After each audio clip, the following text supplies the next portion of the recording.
So I'm getting my wisdom teeth out yesterday. Yeah. Phlebotomist comes in and she has to insert the needle because I guess apparently it was anesthesia that gets injected rather than gas. Yeah. And while she's jabbing into my arm multiple times trying to get a positioning, which is a common issue that all phlebotomists have when I give blood, I think to myself, I should carry around a black light so they can like detect my veins and make it easier for them. So I pull out my phone, which I can do because she's using my non-dominant arm, and jot down in my notes app, get black light for blood draws. Anyways, I don't know when exactly she ingested the anesthesia, but I kind of blinked and then woke up 30 minutes later and all my teeth were gone. So that's kind of cool. But yesterday evening, I'm looking at my notes app as I'm like getting stuff done, and I stumbled across that note, and it didn't say get a black light. It said anesthesia very good. And I gotta say, those anesthesiologists, they know what the fuck they're doing. No notes. So why are they giving no notes? No notes. No, so a little background on my side of Joel getting his wisdom teeth out. I had no idea that Joel was getting his wisdom teeth out. And so in the family group chat, I'm looking at yesterday at work, and I just get these like random Twitter memes. And like, they're no good. Like, they're probably some of the worst I've seen from Joel. And then I just get my mom texting the group chat like, what the heck is going on? And my dad is like, oh, I just picked him up from his procedure. I'll be home soon. Love ya. Directed at my mom. And I was like, what the fuck? I had no idea he was getting his wisdom teeth out. But Joel just probably was cackling. I'm just imagining dad driving you home. You're in the seat next to him, just cackling, like screenshotting these Twitter memes and then putting them in the family group chat that were not good at all. The one about the names of old Quaker But you sent that not when you were high on anesthesia. You sent that the night before. Oh, that's fair. That's fair. I'm cutting all of this out.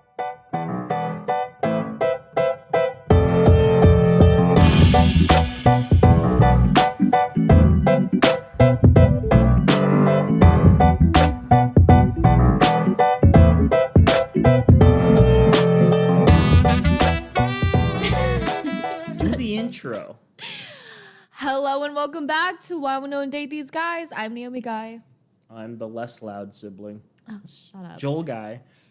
And we are here to talk about sex, dating, relationships, but more importantly, we're here to try new drinks every single week. Joel, what's the drink of the week? I'm excited for this one because I love vegetal sodas. I like sodas. Ew. Well, I mean, not all of them are winners, but I like sodas that are like kind of savory flavored, where you can drink it and not feel like super gross and bloated from a sugar rush. So this is Dr. Brown's original celery soda with other natural flavors. Apparently, his company's been around since 1869. Did you use the word vegetable as, like, what did you use? Vegetal. Vegetal. Is that a word? Yeah. I know. Containing vegetable stuff. Vegetal. Okay. Cheers. It smells like celery. It's very plain. I'm not picking up really any notes. It's like slightly sugared water. Yeah.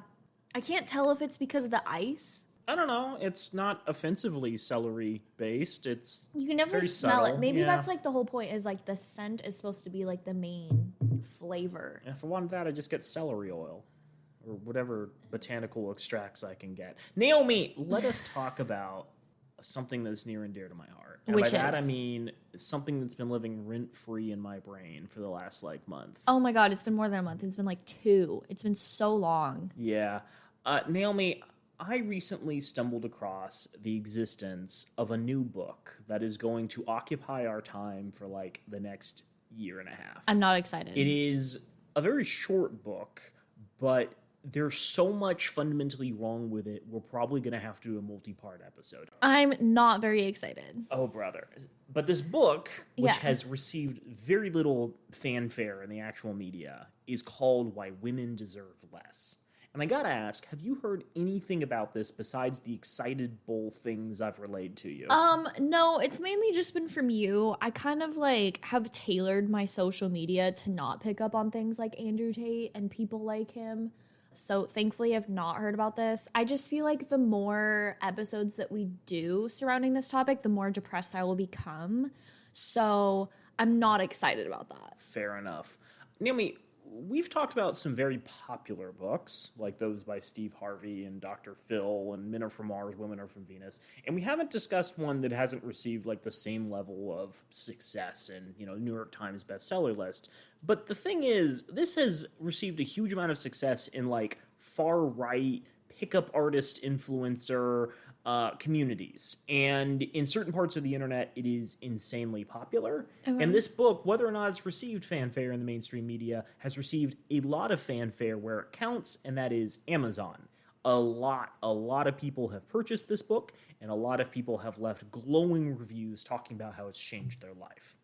And so while this isn't normally something we'd cover, I feel it's worth dunking on all of the misogynistic misinformation in this text, because a lot of people are going to pick this up and get some horribly inaccurate ideas about women and dating and anthropology and sociology and the economy from what is at best an incel screed, and at worst perhaps like a slightly cleverly written like attempt to draw more people into the far right. With me so far? No, I definitely am. I'm really scared. Cool. So what do you think, based upon the title, they're trying to get at? This is definitely like women should submit. Women should not be doing, like, there should be no such thing as feminism.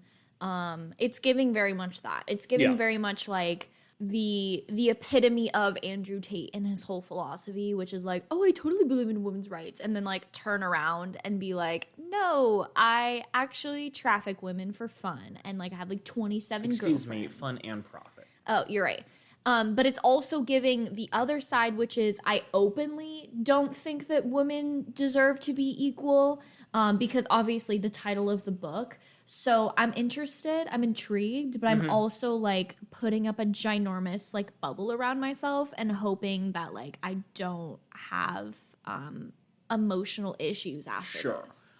So the book, I would say, is weirdly not explicitly misogynistic in the way you're thinking, but it is like very, very misogynistic. The basic premise of the book, after you've read the entire thing, is women have had it too good in society, and men should stop giving them the same level of like commitment and attention that they've been giving them for however long Western civilization has lasted. Okay. And this is a weird argument because there are some things that I think have to be inferred when you're reading this, but it's also strange because he doesn't articulate this until like chapter 8 or 9 of a 9-chapter book. The entire time he's just throwing stuff at you and never actually saying like what his intent is. Yeah. Like you can assume a lot from the title, but when I was taught argumentation, there's the whole tell them what you're going to tell them what you're telling them, tell them what you told them perspective, where you want to be constantly reiterating what like the focus of your text is. It's like writing a 5-paragraph essay. You're constantly like quoting the thesis. So I think the argument really sucks in that regard, and I have to wonder if maybe he didn't front load the argument so men could pick up the book and be like, no, honey, it's not misogynistic. He hasn't said anything in the first 100 pages. Yeah.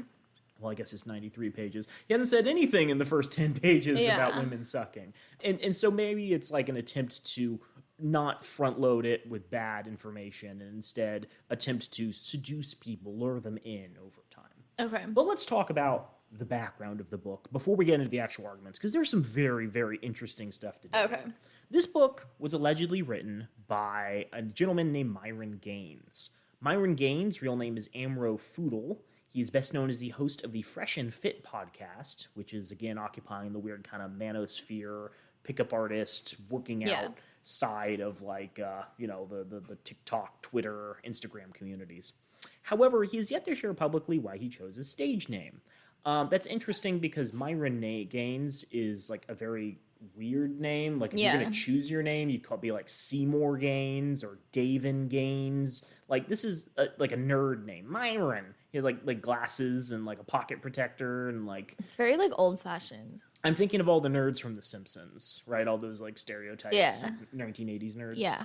If you were to start a right-wing podcast, what would your name be? Is this kind of like when you're picking your stripper name and it's, like, your first name is, like, your first pet's name, and then your last... or your, like, second name, your last name is, like, the first street that you lived on? Caboodle Norte. That wasn't the first street that I lived on, and I want you to blur out all of this information. Well, I would say, taking a note from The Simpsons, my like right-wing influencer name would either be like Max Power, which is a name Homer Simpson changed his name legally to in one episode. But it's also weird because your brother's name is Max. That's true. Or something like Dick Biggington. So people knew that I was like serious. Dick Biggington. And like knew things about sex. I'm changing your every single contact to like of yours to Dick Biggington. Why won't no one date these guys with Dick Biggington? Special guest. Damn, mine would be like, I'm trying to think of something good. Tradwife McGee. Big boobed. Big boobed. That's it. Period. Big booba. Big booba. Yeah, so I don't want to dunk on this guy too hard, but like, why'd you choose the name Myron, dude? It was not a good pick in my mind. Damn, you really got him there, Joel. I know, really. So he attended Northeastern University. He was part of the rowing team from 2010 to 2011. He also played basketball and was involved in bodybuilding. And this is all from an article on hitc.com. It's like a glowing puff piece. Okay. He also then worked as a DHS, Department of Homeland Security special agent. So he's a cop in addition to being a huge asshole. Well, sorry. Yeah. And he now works full-time as a presenter, real estate investor, and business owner. What's interesting is I feel like that's in his Instagram bio. Presenter, period. Real estate investor, period. Business owner, period. Lover of Jesus. That's probably accurate. Now, what is interesting, Naomi, is that while working as a cop, he solved almost 40% of the cases he was handled. And to learn more, you have to Google 40% of all cops. But he also owns the fitness brand Unplugged Fitness, known as Fresh and Fit Fitness. His business offers specially tailored bodybuilding programs and rowing fitness improvement sessions. He says his goal is to make men feel more confident and happy about their bodies. So what is the Fresh and Fit podcast we've referenced? Well, it has more than 500,000 subscribers on YouTube, as well as, I guess, all the people who listen to it through normal podcasting platforms. The YouTube portion is like a bunch of people sitting in rooms, and they bring on hot women to make fun of them. It describes itself as the world's #1 men's podcast. We provide the truth to females' fitness and finances. It was set up a little more than a year ago and has already seen significant growth, and the podcast discusses issues such as dating and commitment. I've looked around online, and there's been 50 scandals he's had where he said something demeaning or racist or misogynistic or xenophobic, and then nothing has happened to him because cancel culture doesn't really exist, and that's the sort of thing his audience is attracted to. So that's not really the interesting part of Myron. The thing we're going to talk about that's interesting with Myron is this book that he published. Now, what's fascinating is it's not the first book that Myron Gaines published on Amazon, and I got a little confused by this, because someone named Myron Gaines linked to his account on Amazon, I think this was an automatic thing, published something called The Best Gold Crown in 2009, which is a 30-page paperback about the crown of Christ. It does appear that's a different person who was born in 1970, but if he's this amazing businessman, you'd think he'd have unlinked that. Yeah. And you click on his name and you don't see, this guy's written a book about demeaning women and also about loving Jesus. I told you what his Instagram profile was. That's fair. So what is it about this book that attracts me to it so much? Well, first, I've heard a lot of rumblings about it from the various women-centered forums I follow on Reddit. And a lot of people have said, hey, I'm really uncomfortable in my relationship now because my boyfriend purchased this. And I was like, oh, well, I wonder how many people are purchasing it. Well, this book on Amazon has 4.8 stars. It has over 1,400 reviews. It is number 2,300 on Amazon in all books. That's Every a lot book of books on the planet is number 2,300. There are also 32.8 million books on the platform. So it's pretty high. Yeah. It's number 2 in medical psychology of sexuality on Amazon. How is that possible? Number 5 in psychology and counseling books on sexuality. Again, how is Number that possible? 6 in dating books specifically. In comparison, books like Act Like a Lady, Think Like a Man, number 4,700 in books. Men Are From Mars, number 734 in books, and How Not to Die Alone, 5,782. Well, that's not that, How Not to Die Alone isn't that well-known of a book. How Men Are From Mars is, I understand why that's, higher than everything else. It's a pretty iconic book. It was in Clueless. That's true, and everyone has seen Clueless. That's correct.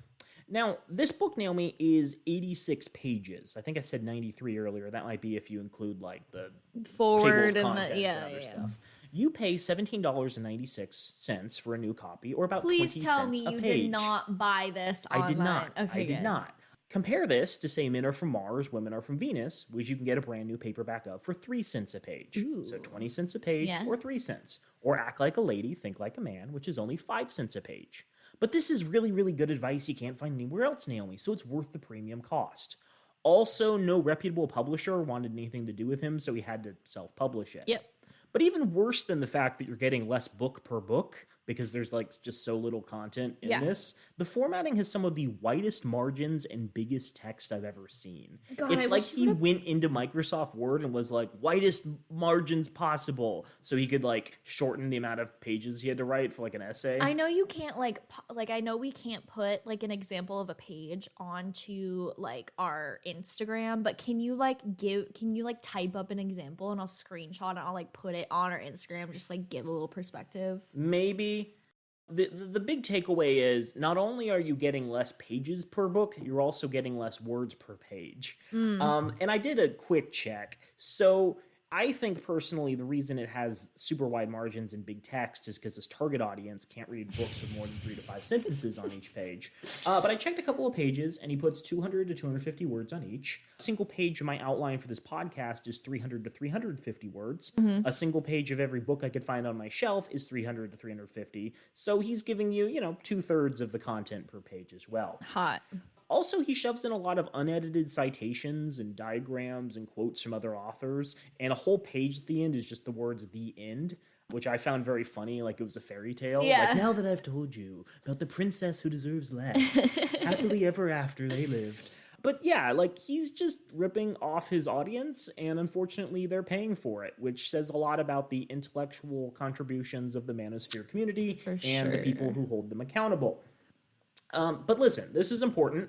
You're probably getting about 50 pages of content total once you like subtract all the things that allow you to not compare it easily to other books.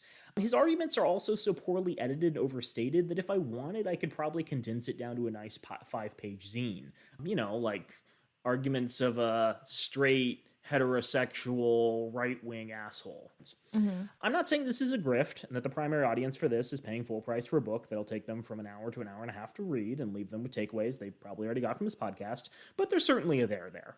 And I think it's important to stress this not to continue dunking on the guy, but because he brands this book as this like rational, scientifically and researched back guide to his case, and really is just a thrown together mess of links that could have been written in a weekend if the writer was so inclined. Speaking of which, Naomi, who actually wrote this book? I'm assuming it's Myron Gaines, but I feel like you're going to tell me something different now. Yeah, I will, because I have a conspiracy theory that Myron Gaines, in fact, did not write this book. Okay. I think the person who wrote this book is staring us right in the face. Okay.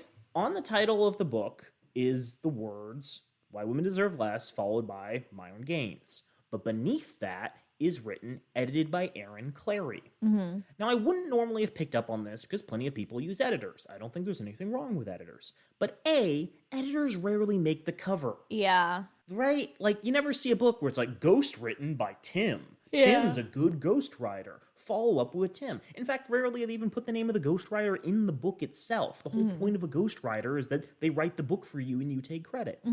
B, this person's name pops up again in both the dedication, where the only other people mentioned are his parents, not even his podcasting partner, and chapter 9, under a list of people whose books you should read.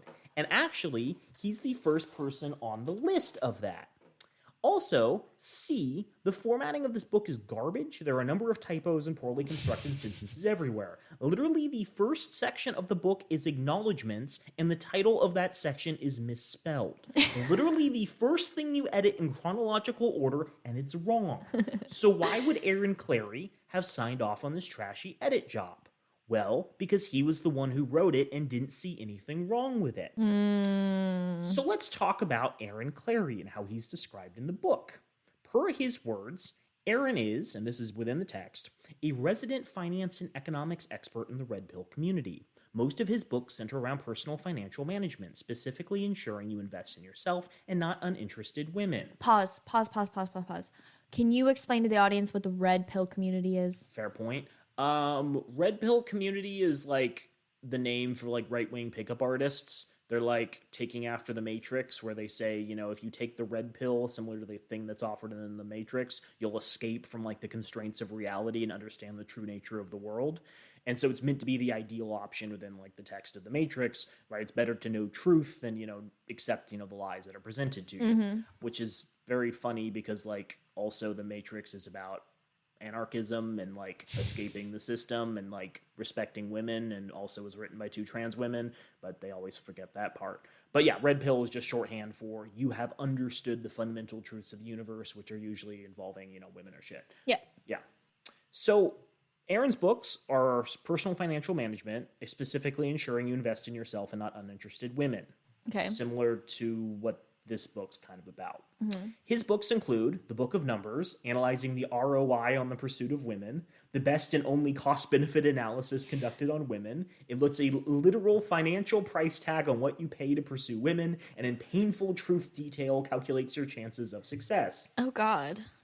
Second book is The Menu, Life Without the Opposite Sex. He says half of the marrying age women are forecasted to never marry by 2030. That also means half of the men will never be married too. Without each other, people will have to find a reason to live, and Erin came up with a menu of things that will give people a purpose, meaning, and a reason to live. This book is an absolute must if you're trying to figure out what to do with your life. And then also Bachelor Pad Economics, largely considered the personal financial management Bible for men. You can't live a good life if you don't have your financial act together, so read this book and stop being poor.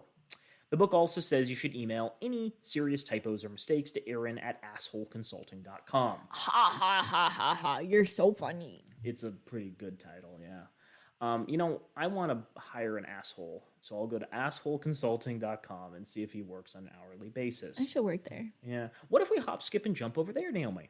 Well, on the main page of Asshole Consulting, we are introduced by Erin to Erin. Erin says, do you want to be lied to? Hire a regular consultant. If you want the truth, you have to hire an asshole. That's me. When you're sick and tired of paying people $400 an hour to spare your feelings and make you feel good, and you finally decide you want to start solving your problems, it's time to contact Asshole Consulting. At Asshole Consulting, we just plain don't have the patience to kiss your ass and guess what you want us to tell you. Instead, we're going to tell you what we think and don't give a shit if that pisses you off. And yeah, we're going to charge you for it. I do love all these like right-wing people who are like, why give your money to Hershey's for gay chocolate? Give your money to me to purchase more expensive chocolate. I don't give a shit about politics. I just want your money. Have you seen these commercials? No, I've seen those commercials pertaining to beer. Recently. They also do razors. Yeah. Razors are big. They're like, why would you give your razor money to a woke company when you could give it to a company that doesn't give a shit about you? Yeah. It's an interesting marketing stance. Sure. So that's his spiel. And if we go to the service page of Asshole Consulting and scroll down a little, one of the services that Erin proudly admits that he offers is ghostwriting.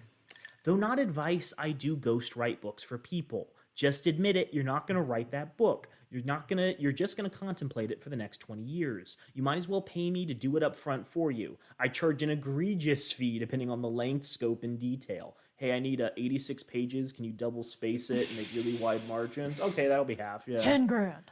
It is all payable up front. I do not share in the profits or take a cut as payment. Also, don't bother contacting me unless you have an outline. If you're one of those dipshits that has a lot of things that happen and stuff but are too lazy to put together an outline, don't bother contacting me. So Myron admits he worked with the guy, but the quality of the editing is atrocious. He heavily promotes this guy in his own book, and Erin has written numerous other books on similar topics. Is it too much of a stretch to say that Erin ghostwrote the entire thing? The other option is that Myron paid money for someone to do a shitty job, which makes him out to be even more of an idiot than he actually is. It wasn't an inclusion to get more people interested in his book either, since Erin has 7,200 followers on Instagram and Myron has 215,000. Right? Yeah. So it's not as though adding Erin to the book is going to make you seem more credible or like rare in the community. But enough, Naomi, of silly misogynists and all of the weird background of this book. Do you want to get into chapter 1 of why women deserve less? Okay, I'm putting on my emotional bubble right now. Okay, This chapter is titled What You're Up Against. This is setting the stage for everything. This could also be titled, I didn't feel like writing a chapter, so I literally just copy and pasted a quote from another book.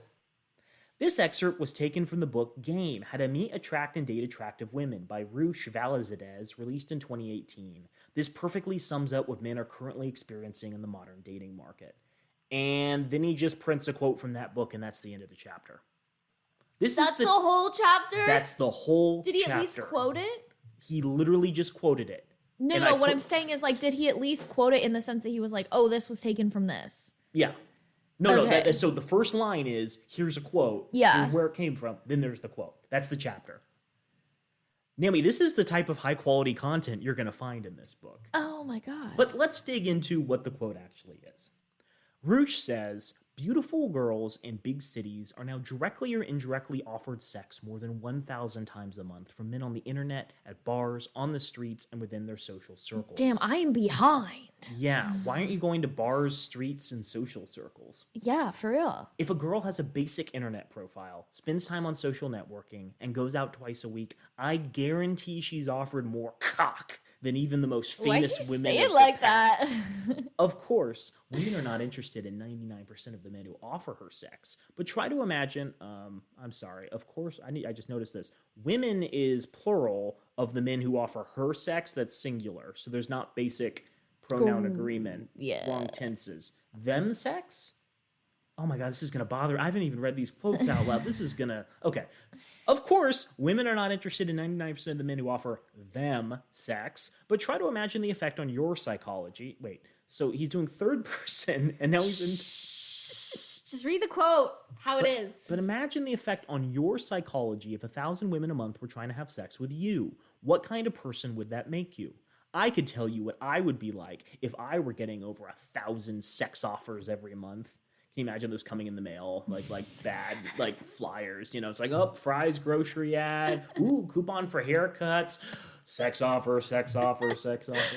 I'd be spoiled rotten thinking that I deserved all those women just because I existed. I'd be flaky, canceling dates often because I'd be unsure that I was getting the best possible girl. I'd be bitchy to women who didn't read my mind and failed to treat me exactly the way I wanted because they know I could sleep with hundreds of other women anytime I wanted. I'd be moody, always dependent on the reactions I get from women. If I receive less attention in a weekend than usual, I'd throw a temper tantrum and demand immediate satisfaction. I'd also get bored easily. With so many women constantly trying to entertain me, I wouldn't be able to last 5 minutes with a boring girl who didn't jump through hoops to make me laugh. Lastly, I'd be primed to value novelty over stability. I'd become addicted to experiencing one girl after the next and believe excitement and fun was worth more than stability and commitment. My attention span would morph into that of a small child. Haven't I just described the modern woman, Naomi? Sorry, that's him asking the question. Oh, yeah.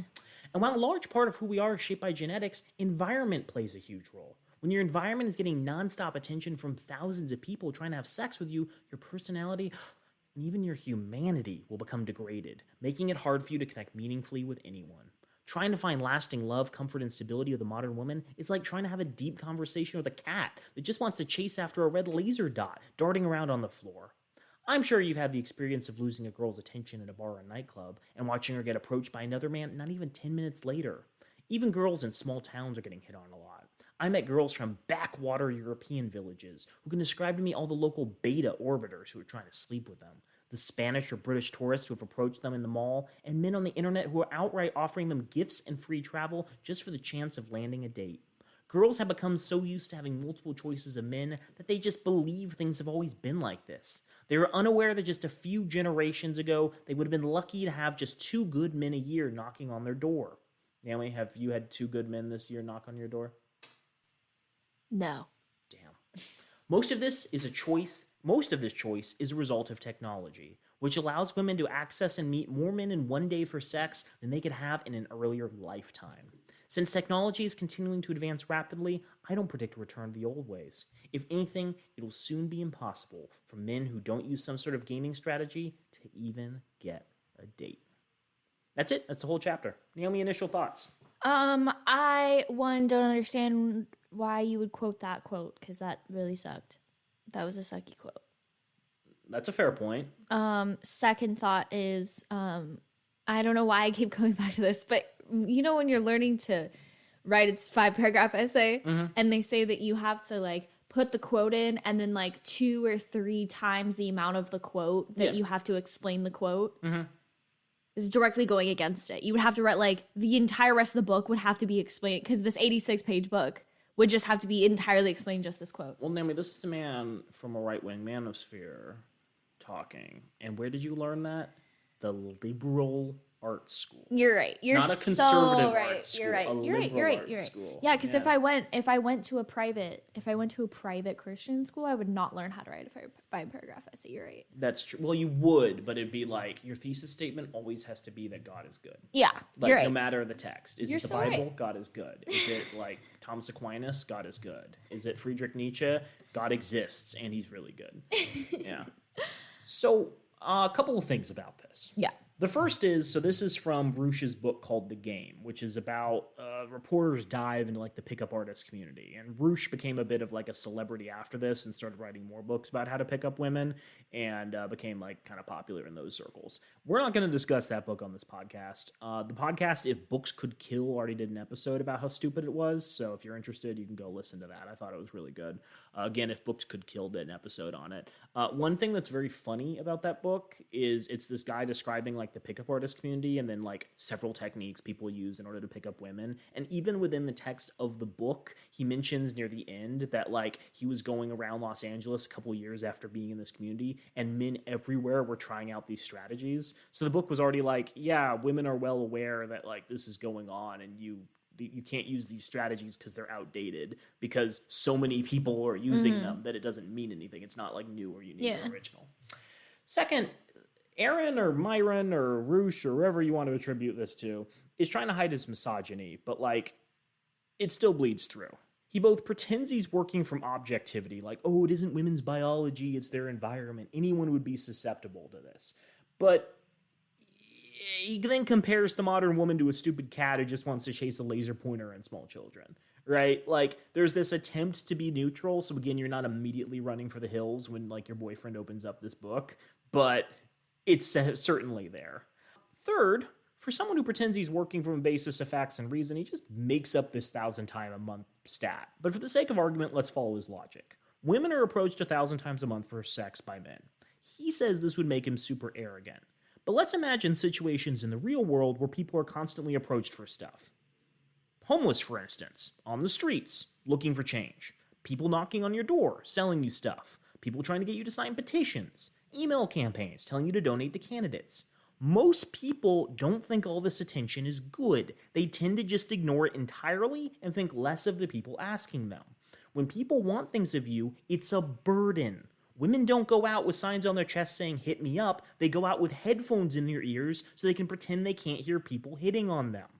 Right? Yeah. So when he's making this like, oh, I'd be so arrogant, and clearly women would act the same way, it really says a lot more about him and his personality than how most people react in situations. You're like acting surprised by this like newfound like, oh yes, this is how things are. Like, no, we understand that women don't understand women. And we go with it because that's just the way that our society goes. Men don't understand how women leave their house differently than men leave their house every single day for security reasons alone. So I don't know why you're so like enthralled by this point. Like, no, this I'm is just calling him an idiot in different ways. Come on, this whole podcast, me calling these people idiots in different ways. There's also the minor issue that men don't respect women's consent, so there's no chance that they'd leave the woman alone even if she didn't seem interested. How exactly does that manifest? Well, a website called runnersworld.com, which is like a forum and, you know, useful tips for people who go running, had an article from March of this year, March 10th, by Alice Barclow, which said 92% of women are concerned for their safety on the run, according to a new study. According to a recent study conducted by Adidas, in which 9,000 runners from 9 different countries were interviewed, 92% of women reported feeling concerned for their safety, with half being afraid of being physically attacked, compared to 28% of men. Additionally, the survey revealed that 38% of women have experienced physical or verbal harassment while running, and over half these women have received unwanted attention, sexist comments, or unwanted sexual attention been honked at or followed. The majority of women, 69%, also reported taking specific safety precautions, from tying their hair up in a bun and carrying keys in between their fingers to running with a person who can protect them. There's actually a UN priority. There's like 20 or 25 different priorities the UN has for development around the world. And one of them is with regards to reducing violence against women. And they want initiatives to reduce harassment so women feel safe in public. I don't want to gloss over this, but I think I could spend like literally an hour working through studies where time and again women report feeling unsafe in public because of negative attention they've received in the past. The point I'm trying to make here, sorry, but don't want to cut you off, is that he claims women are super arrogant and uptight and like confident in themselves because men are constantly approaching them. No, women are just afraid. Women are just like utterly terrified to go outside because of all the attention they get. So I love how you said, I don't want to cut you off and then immediately cut me off. I didn't want to cut you off. I did so anyways. I was just like reminded of this story that I heard in Phoenix recently. It was like a couple weeks ago, which I know was only reported on because of the white woman complex. I think that's what it's called. It's the white woman complex, right? Where like something happens to a white woman and it's like all over the media. I think that's an Ulta. Shut up. So it was this woman that was like running over near the Mayo Clinic and she got attacked and was murdered like in the middle of the trail. Oh, that's fun. Like she was running and then someone like ran after her and attacked her. And she like was telling people close to her that she didn't feel safe the last couple of weeks because she felt like she was being watched. Mm-hmm. And then this like happened in Phoenix. Fun. So yeah, I think this statement is a really bad way to open up the book, but it gets worse, Naomi, because every part of it is wrong. Now, I am being unfair to Myron because he did say in the quote, the modern woman feels this way, but he was also specifically referring to beautiful girls in big cities, which I guess would mean plain or conventionally unattractive women and people from small towns don't experience this and are fine to date because they don't have all this, cat toy chasing laser pointer baggage. But all the research I found didn't make a difference between the attractiveness of people and the amount of harassment they experienced, only how serious people thought the harassment was. So in a University of Washington study of 4,000 people were less likely to think behavior constituted harassment when the person being harassed was less conventionally attractive and tended to believe that more attractive people were more likely to experience harassment. Right? So like he says, oh, well, here's my out. It's only beautiful girls in big cities. Yeah, well, most people do it. It's just a matter of like who's actually believed when they come up with issues. But let's also follow the logic. He says that women receive all this attention, but aren't interested in 99% of the men who give them attention. 1,000 men approach them per month. They don't care about 99% of them.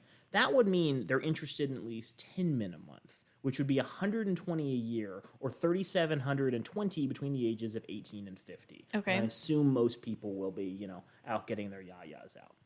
Now, the CDC had some statistics from the National Survey of Family Growth and noted that women ages 25 to 49 have had an average of 4.3 sexual partners in their lifetime. Really?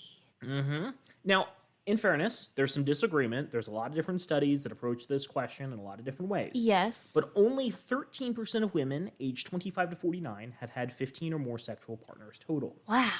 It's hard to say when he thinks this phenomenon of street harassment started, but women are acting on practically none of the offers of sex that are being brought their way, assuming this is how they get all their sex. Yeah. And it's hard to believe women are choosing partners based off like who shouted nice tits at them on the street. So I assume the number is much lower than that. But here's the actual cherry on top.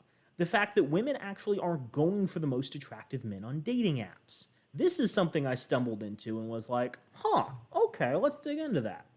So there was a study done, I believe, at Oxford. It's called Computational Courtship, Understanding the Evolution of Online Dating Through Large-Scale Data Analysis by Rachel Din, Patrick Gildersleeve, and Taha Yasseri.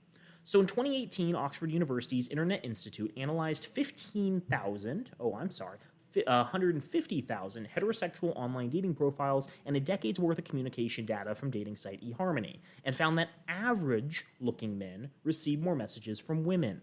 Men who rank themselves as 5 out of 10 in terms of attractiveness were far more likely to receive messages from women, likely because they're perceived as being more faithful and reliable. Oof. All of these men were like, you have to be alpha, super attractive, jacked, not a 6-pack, a 50-pack. Yeah. All these men are seen by women as more likely to cheat. And so they're like, maybe it's hard to get those really attractive guys. I'll go for the guys a couple pegs down. Wow. Okay. The study also found that men aren't as forgiving and looks matter more to them. Men are more likely to message women with a self-rated attractiveness score between 8 and 9 out of 10. So women are more likely to go for average guys, 5 and 6. Men are more likely to go for like 8 and 9. One of the academics involved in the research, Taha Yasseri, professor of computational social science at the University of Oxford Internet Institute, explained the finding thus. People may think they stand little chance messaging someone they consider a 10 out of 10 for attractiveness because they lack confidence, so instead go for someone they consider good looking but not intimidatingly so. Ooh. Now, why do I bring this up, Naomi? Well, one, it's really interesting. I thought that was fascinating. Yeah. But also, Myron is quoting Roosh, who says that if you think you can get anyone you want due to constant harassment, you'll be shallow and vapid. But it's men who they say don't get attention, who constantly try to get the most attractive women, and women who are harassed the most, who look for the middle of the road. Mm-hmm. Man, I don't know who to believe.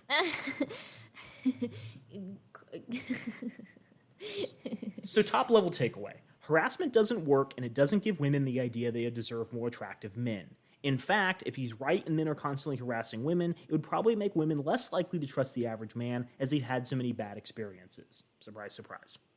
So to summarize, here's chapter 1. He stole a quote from another book rather than doing an analysis. Yes. The analysis is completely made up and contradicts both intuition and the available data. He's infantilizing women, but both not clearly defining who he's calling out and pretending this is just the logical outcome of the situation, and he refuses to blame men for causing all of this if he's correct. What a good start to the book. How are we feeling? That study that you looked at was actually really interested because like I thought it was just like a me thing. And I actually was just talking to my therapist on Tuesday about this. I was like, I feel like I go after men that are inferior to me.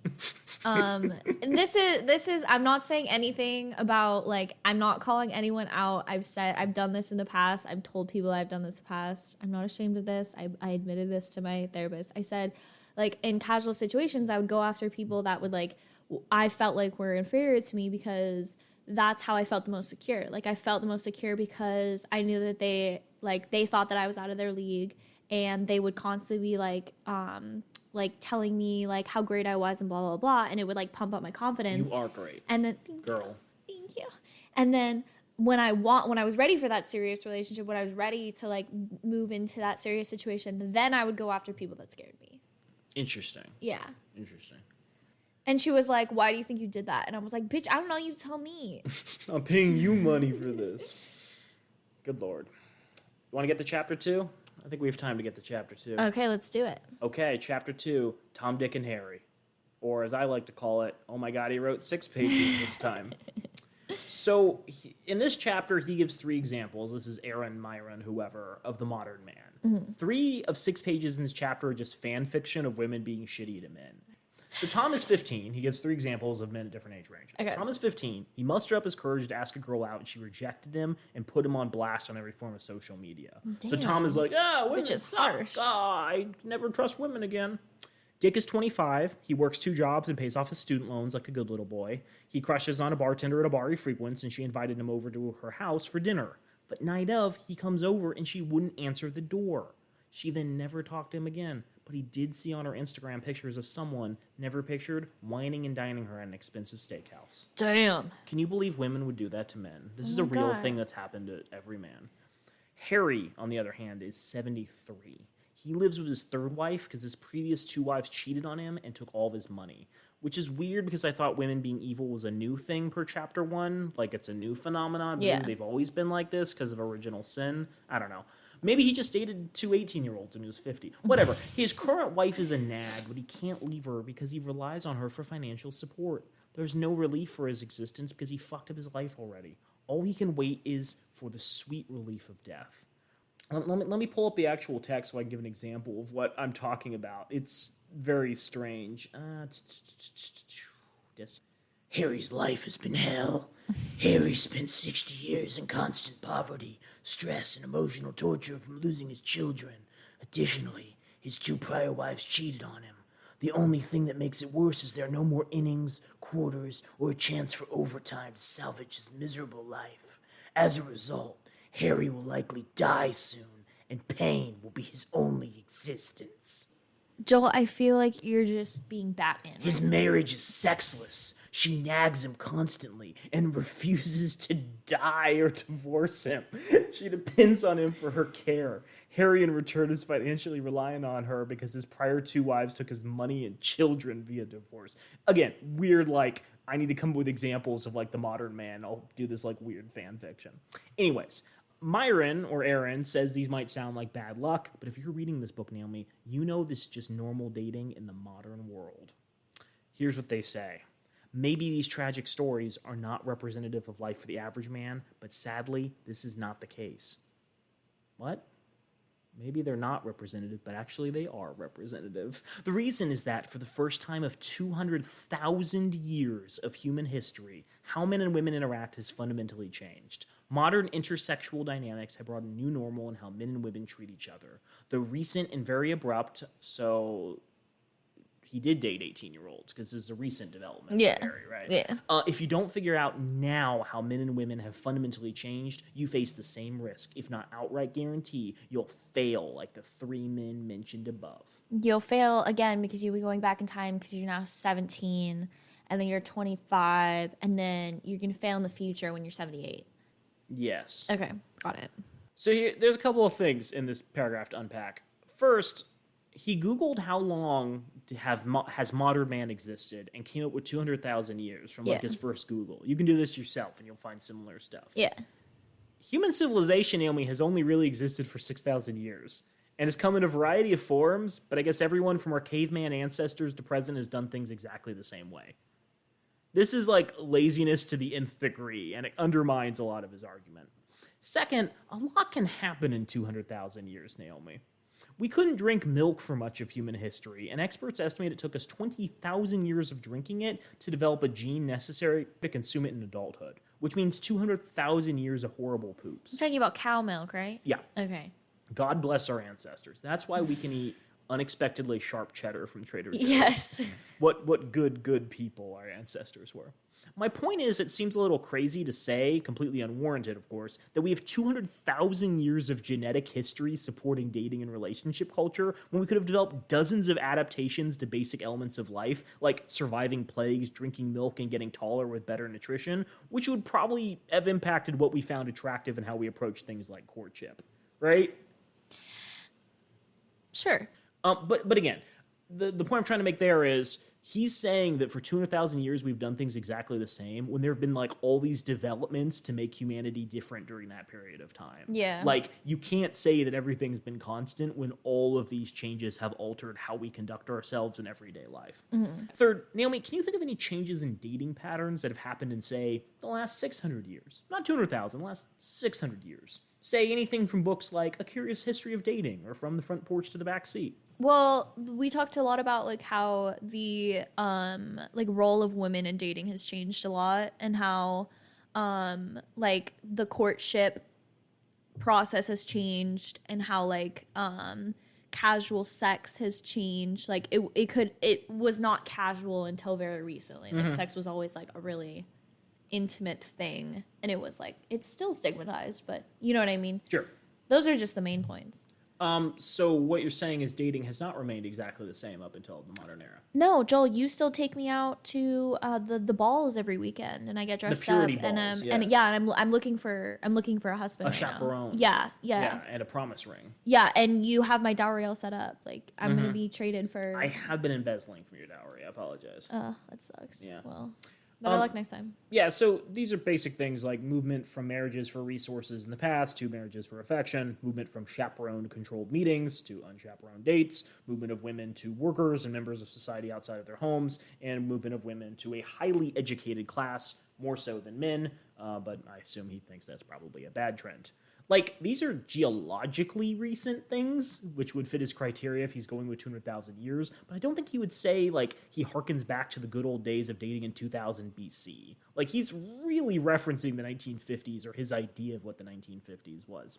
Which is kind of like the whole, like, right-wing media right now. Like, oh, let's bring back the good old days. But no one was there during the good old days. You know what I mean? Some of our senators were. Okay, that's very fair. Yeah.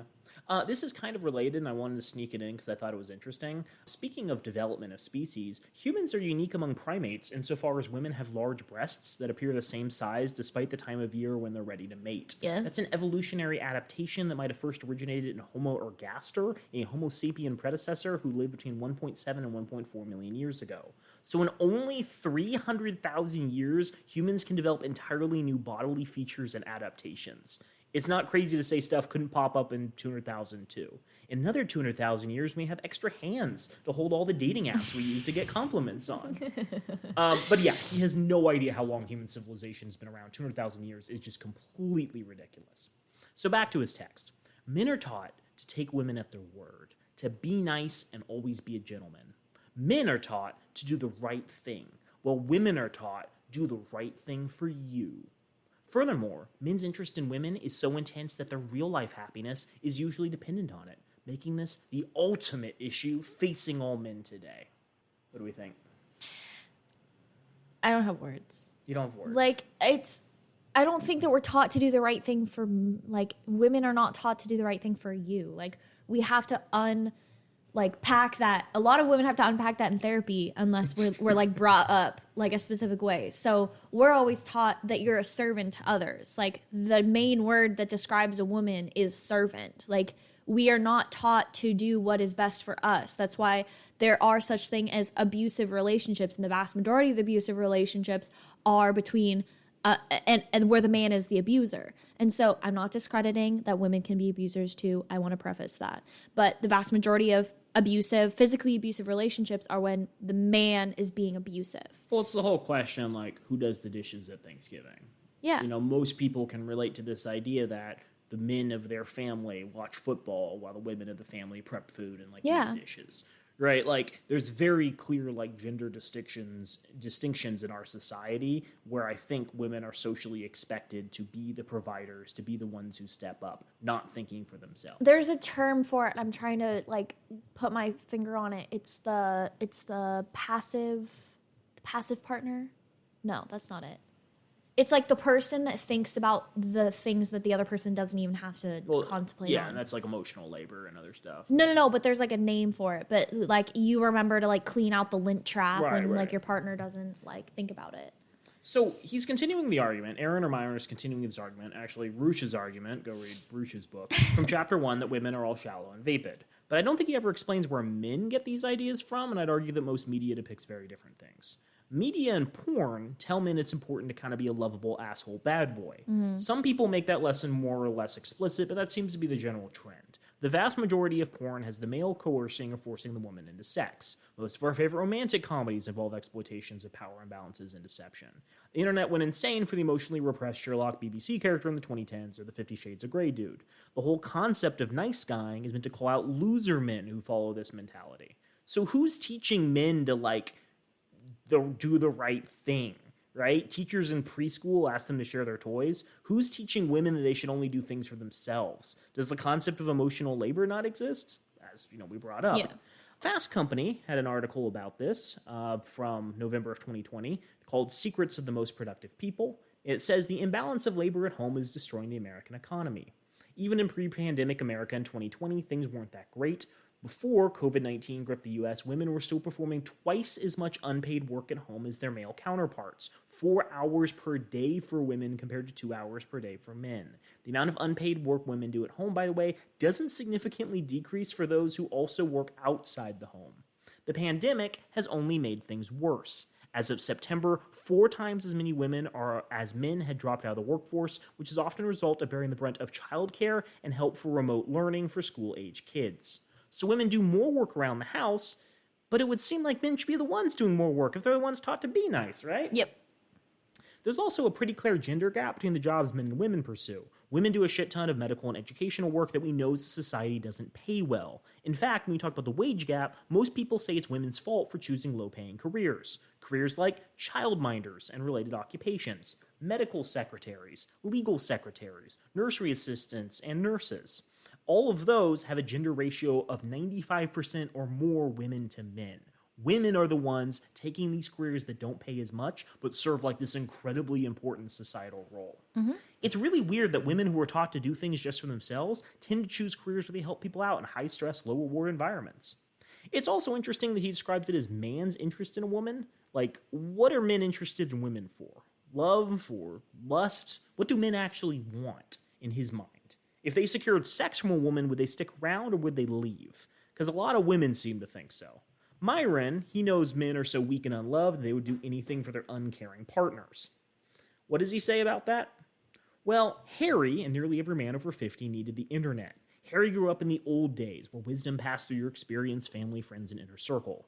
However, this form of knowledge rapidly became obsolete once female-male dynamics changed. It took generations to form the conventional wisdom that would be helpful in the old days, and so it has also taken ages to create knowledge that would work today. Thankfully, the internet provides the ability to compare notes across the globe. In addition, the internet allows for a fast recompilation of wisdom that helps men navigate modern women. What took men thousands of years via trial and error in the past takes men of today a mere 2 minutes of internet research. What confused men decades ago, not a single man today has to endure, as the internet has readily available all the answers on modern women. In short, the internet can protect men from the confused, tortured lives of Tom, Dick, and Harry, as long as they're willing to look for, learn, and understand the information. The problem, Naomi, is this new wisdom is scattered across the vast internet in various YouTube channels, blogs, books, and podcasts. In addition, it is mixed with other bits of red pill wisdom concerning career, finances, education, philosophy, etc. Unfortunately, female nature is complex, so this content can often be lengthy, deep, nearly indigestible, and intimidating to men new to the red pill. Sorry, Rollo. Therefore, men desperately need a simple, brief, concise, and practical manual that summarizes this wisdom into an action plan you can implement now. That is what this book will do. Why Women Deserve Less is the mandatory introduction to this new reality men must understand. Don't get embarrassed like Tom, don't get stood up like Dick, don't waste your life like Harry. Intelligent men learn from their mistakes, but wise men learn from other people's mistakes. I just don't understand why that was the second chapter. They're like, oh, in this book, this is the guide to put that in the fucking introduction and write an actual first chapter. Like, are you kidding me? I'm putting all of the advice aside and just talking about the implementation of this advice sucks. Like, I'm not even coming at it from this information sucks. I'm coming at it from don't write a goddamn book. This is the outline for the book. Yeah, he's only doing now in chapter 2 of 9. Well, it's actually 8 chapters because chapter 9 is just other books you should read. But he's only doing in chapter 2 of 8 what Steve Harvey did in his intro, right? Steve Harvey very concisely sets up why he's writing a book and what his intent is. Steve Ryder probably also had a ghostwriter, but his was actually fucking good. Right. There's things to learn from that text, even if you disagree with it. So I found it interesting that he refers to these people as Tom, Dick, and Harry. That's a phrase you've heard, yes. Like every Tom, Dick, and Harry before. Yes. No one really knows why that phrase exists, but Shakespeare used something really, really similar in his plays. Okay. Also, Charles Darwin took 3 tortoises with him from the Galapagos Islands and named them Tom, Dick, and Harry. But it was later discovered that Harry was female and she lived the rest of her life as Harriet. Maybe Harry should have done that, huh? So now we have the internet, and no one is ever wrong or tells lies on the internet. According to Myron Gaines. Yeah. It sure would be nice to acknowledge that there's misinformation out there, but if you did, it might undermine people's faith in you, right? Like the point where you say, unfortunately, men are led astray because there's misinformation. People are like, wait, could this book be misinformation? Yeah. So we used to pretend that everything men can search for is helpful and accurate. It's also interesting that according to him, people in the last 100 years never talked about women. There were no things like dating magazines or etiquette guides that popularized changes in dating culture prior to the internet.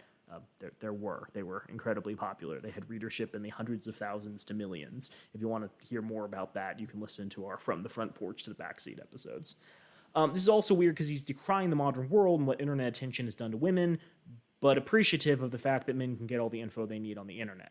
I think the takeaway is that life would be better if women weren't allowed on the internet or out in public. Yeah, that's true. That's true. The big thing. So true. So yeah, this is just an incredible waste of text. Also, even with the intro, even with this setup, we still don't know why the book is called Women Deserve Less, why women deserve less. You can probably assume anyone picking this up is a sexist looking for bullet points of why they should feel okay mistreating women, because you would have to read half a book before you even know why it's titled this. Gah. So, just to finish up this episode, I would like to say that this celery soda is really growing on me. It is, yeah. It's like the more I drink it, it's like it's very light. It's very effervescent. I like it. I'm going to say something crazy. I normally say that these sodas would be good with ice cream. This would not be good with vanilla This would ice cream. not This be would good be ice good cream. as like a fresh cocktail, maybe some cucumber and lime. Ooh, a maybe little mint maybe? Mm-hmm. Yes. Maybe we need to play around with that. Yeah, for sure. We've sitting poolside on Memorial Day. Ooh. I respect the troops. I do 1,000 push-ups on Memorial Day, as all good Americans should, Naomi.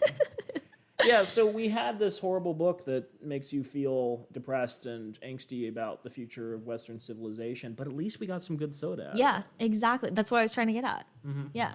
So Naomi, that went a little faster than I thought. It's possible we may finish up this book without 50 episodes. Oh, thank the Lord. Oh my God, the chapters get longer. Imagine if this was just the next year of our episodes was just like this book.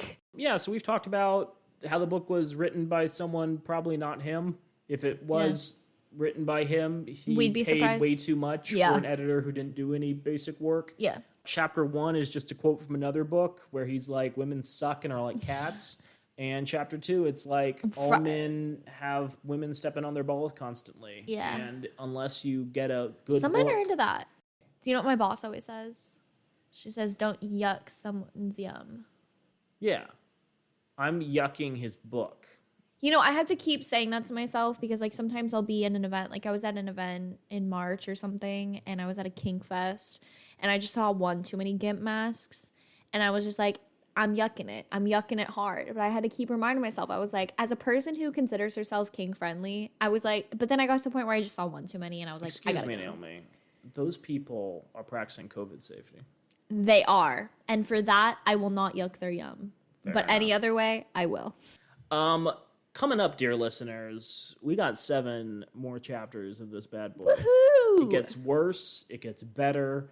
There is jokes. There's laughter. There's love. There's friendship. There's a story of heartwarming sincerity in a sea of depression and angst. For sure. We're going to talk about why women suck. He's going to use a lot of different words to get to that point. Yeah. Anything to wrap up on? I hope everyone has a great week. Wear a condom. And when practicing anal sex, use lots of lube.